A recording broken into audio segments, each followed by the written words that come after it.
सभी विद्यार्थियों का हमारे इस क्लास में स्वागत है। और आज हम आपको अपने इस क्लास में 22 फरवरी 2024 से प्रारंभ हो रही हाई स्कूल परीक्षा में हिंदी विषय के 20 अंकीय OMR शीट पर कौन कौन से प्रश्न महत्वपूर्ण आ सकते हैं, उस पर अपना यह क्लास लेकर के उपस्थित हुआ हूँ। तो आज इस क्लास में हमारा ये चौथा क्लास है और OMR शीट के लिए 20 नंबर के प्रश्न आते हैं। ठीक, आज हम OMR पर भरे जाने वाले बहुविकल्पीय प्रश्नों को लेकर के खंड आ के रूप में उपस्थित हुआ हूँ।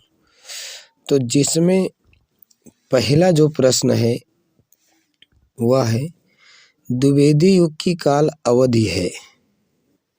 तो द्विवेदी युग की काल अवधि जो है वह है 1900 से 1918 ईस्वी तक।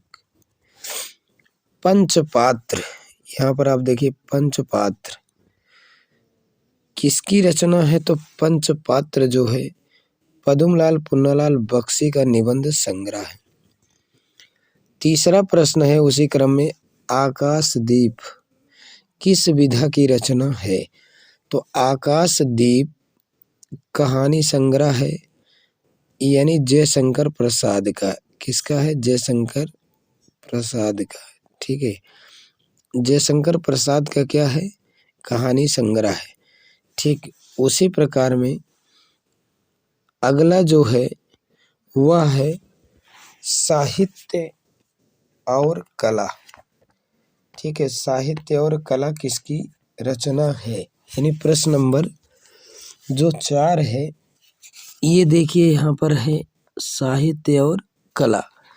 ठीक है, साहित्य और कला यह किसकी रचना है?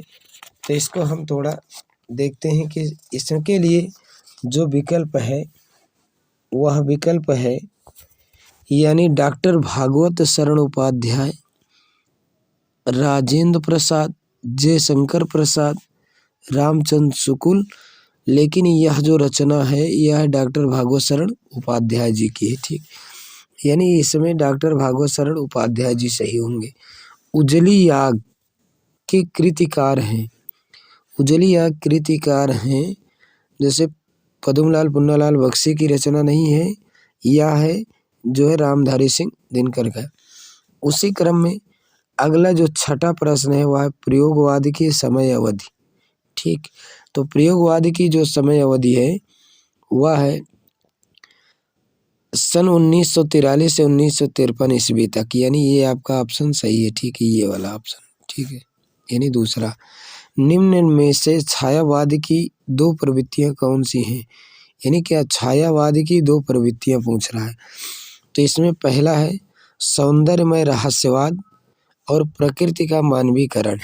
ठीक है, ये दोनों इसकी प्रमुख विशेषताएं हैं। कवितावली के रचनाकार है, मतलब कवितावली के रचनाकार कौन है? तो कवितावली के रचनाकार है गोस्वामी तुलसीदास। ठीक है, अगला है सुजान रसखान।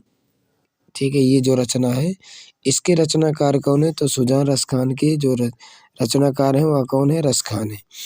सूरदास की भाषा, सूरदास किस भाषा के कवि हैं? देखिए सूरदास किस भाषा के कवि हैं? तो सूरदास ब्रज भाषा के कवि हैं, यही इसमें सही है। ठीक, यानी ये तो हो गए यानी 10 प्रश्न।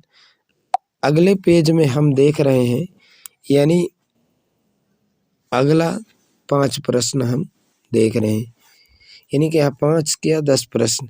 अब देखिए इसी क्रम में जो 11वां प्रश्न है वह कौन सा है? बिंद के वासी उदासी तपोव्रत धारी महाबिनु नारी दुखारे। अब गौतम तिय तरि तुलसी सो कथा सुनि में मुनि वृंद सिधारे। हौ शिला हम शिला सब चंद्रमुखी परसे पद पंकज मंजुल कंज तिहारे कीनी भली रघुनाथ करुणा की कान को पगु धारे। इसमें कौन सा रस है? तो इसमें हास्य रस है। ठीक है, इसमें हास्य रस है। पीपर पात सरिस मन डोला। अब यहाँ पर उपमेय में उपमान की समानता की गई है। ठीक है, तो यहाँ पर कौन सा अलंकार होगा? यहाँ पर उपमा है। ठीक, यहाँ पर उपमा अलंकार है। ठीक, ये हो गया पीपर पात। तो पीपर पात की तुलना किससे की गई? यानी क्या, मन की तुलना किससे की गई? पीपर के पात से की। परिवार में कौन सा उपसर्ग है? देखिए, परिवास में कौन सा उपसर्ग है? तो परिवास में परि उपसर्ग है। घबराहट, ये पढ़ना नहीं है लेकिन आप समझ लीजिए, घबराहट में हट प्रत्यय है। ठीक, राधा कृष्ण में समास है, यानी ठीक इसका जब समास विग्रह करेंगे तो राधा और कृष्ण, यानी क्या हो जाएगा? इसका जब विग्रह करेंगे तो हो जाएगा राधा और कृष्ण। ठीक है, राधा और कृष्ण और आया है तो इसलिए यहाँ पर कौन सा हो जाएगा? तो यहाँ पर द्वंद्व समास होगा। ठीक, अब पित्राज्ञा में संधि है, पितृ धन आज्ञा हो गया, यानी इसमें यण संधि होगा, लेकिन ये संधि आपके यहाँ से हटा दी गई।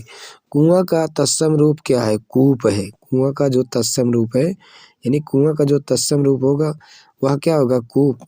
ठीक है, नदीभ्य नदीभ्य शब्द ये हटा दीजिए, ये आपके पाठ्यक्रम में नहीं है। पठन तो लकार भी आपके पाठ्यक्रम से हटा दिया गया है। अब अगला जो प्रश्न है वह 20वां है, वह कौन सा है? रोला छंद के प्रत्येक चरण में कुल कितनी मात्राएं होती हैं और कितनी मात्राओं पर यति होता है? यहाँ पर दो प्रश्न को हमने एक में रख दिया है। तो इसमें देखिए 23 मात्राएं, ये गलत है आपका ऑप्शन। 24 मात्राएं, 16 या 12 पर यति, यानी ये आपका दूसरा ऑप्शन सही है, यानी ये ऑप्शन आपका सही है।